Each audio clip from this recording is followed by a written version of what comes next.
Bonjour, bienvenue à toi aujourd'hui. T'es bien entré en carême? Plus ou moins? Eh bien, l'Église, dans sa sagesse, nous donne du mercredi jusqu'au dimanche pour plonger dans le carême et laisser l'esprit du carême entrer dans notre cœur. Moi, je trouve ça extraordinaire.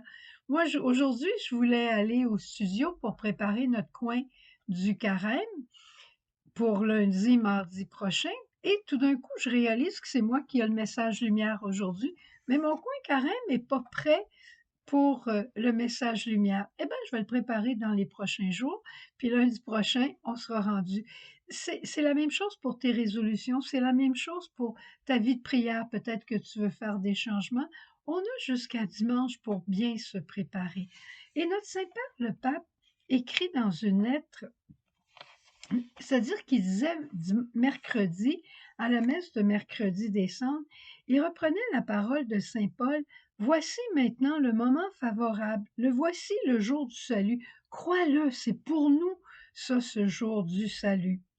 Il dit, euh, ça va nous aider pour entrer dans l'esprit du carême. Le carême est en effet le temps favorable pour revenir à l'essentiel, pour nous dépouiller de ce qui nous encombre. Mon Dieu, qu'on se laisse ensevelir par toutes sortes d'affaires, pour nous réconcilier avec Dieu, pour rallumer le feu de l'esprit qui demeure caché dans des cendres de notre fragilité humaine. Parle bien, hein? Revenir à l'essentiel. Et Dieu dira dans le livre de Joël, revenez à moi de tout votre cœur. Et dans la première lecture d'Isaïe aujourd'hui, c'est ce qu'on réalise. On réalise que le peuple récrimine contre Dieu en disant, Seigneur, tu nous écoutes pas quand on te parle, tu vois pas les jeûnes qu'on fait, tu vois pas les affaires qu'on fait pour toi. Puis Seigneur, il dit, je les vois, vos jeûnes, mais ce sont des jeûnes extérieurs pour être vus. Mais votre cœur n'est pas circonscrit. Votre cœur n'est pas converti. Votre cœur n'est pas changé. Vous ne faites que des choses extérieures. Le carême, c'est pour la conversion. Eh bien, je vais te dire une chose, ça prend du temps des fois à comprendre. Un jour, j'avais rencontré une dame qui m'avait dit, ça fait des années de ça, mais je ne l'ai jamais oublié, même si je n'avais pas compris ce qu'elle disait. Elle disait, moi, je prends une résolution à chaque année et cette résolution me dure d'année en année. Moi, à ce moment-là, je m'étais dit, si elle prend la résolution de ne pas boire de café ou de faire telle chose ou de faire telle chose, ça veut dire qu'elle va faire ça toute sa vie. À la fin, elle ne mangera plus rien, elle ne boira plus rien, elle ne fera plus de sortie au cinéma. Bref, j'avais rien compris. Au fond, la résolution, là, et c'est pour ça que dans le tableau du carême de cette année, je te parle d'une résolution unique. Tu vas comprendre avec moi. Dans la description de cette vidéo, en dessous, là, tu vas voir un lien pour obtenir le tableau du carême, puis un lien, et tu cliques sur le lien, et le tableau du carême t'apparaît, puis tu as juste à l'imprimer. La résolution, elle touche mon être profond. C'est un point que j'ai à convertir, c'est-à-dire que je dois me rapprocher de Dieu et ce petit point-là, là, il m'empêche d'être plus proche de Dieu comme je devrais l'être. Alors, je dois changer ce point-là qui est faible, le tourner vers le Seigneur pour que ça me tourne vers les autres nécessairement. Alors, je vais poser un geste concret, c'est évident. La foi sans les œuvres est une foi morte. Je peux bien dire, moi, j'aimerais ça être beaucoup plus émerveillée, puis je fais aucun effort. Mais je reprends toujours mon fameux exemple pour lequel tu as prié, l'histoire de la cloche.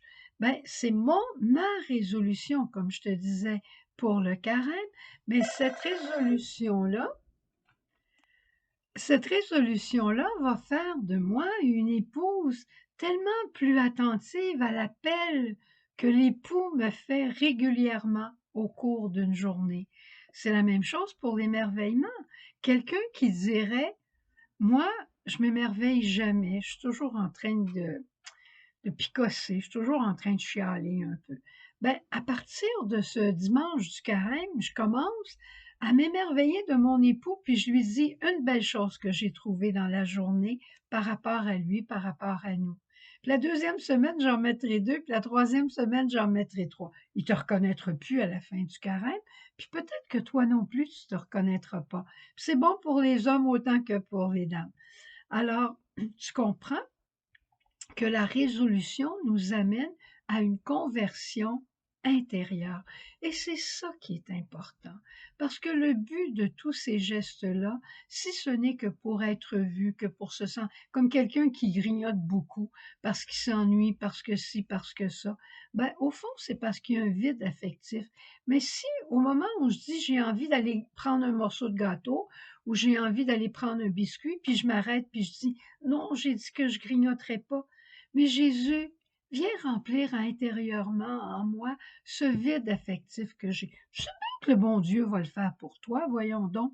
Tu vas avoir des chutes, tu vas avoir des reprises, mais à la fin, ça va être très différent. Parce que nos efforts, le Seigneur les prend, il les sanctifie. Et comme il change un tout petit morceau de pain en son corps et un peu de vin en son sang, eh bien, nos efforts, il les change en marche de sainteté. On devient saint d'un carême à l'autre.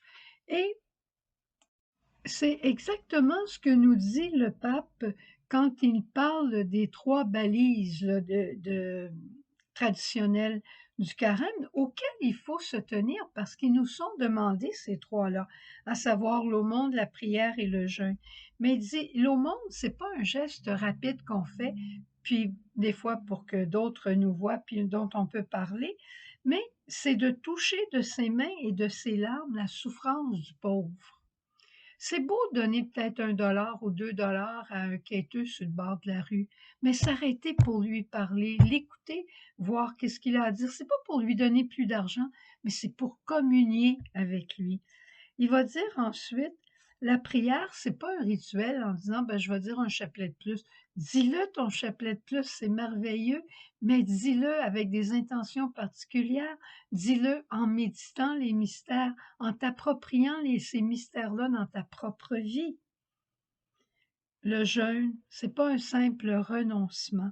C'est pour garder ton cœur pur. C'est pour te débarrasser du surplus dans ta vie, pour que toi, tu sois disponible au projet de Dieu. On en a déjà parlé beaucoup du jeûne. Alors, je demande au Seigneur qui continue de nous aider. C'est l'heure, comme disait le pape, hein?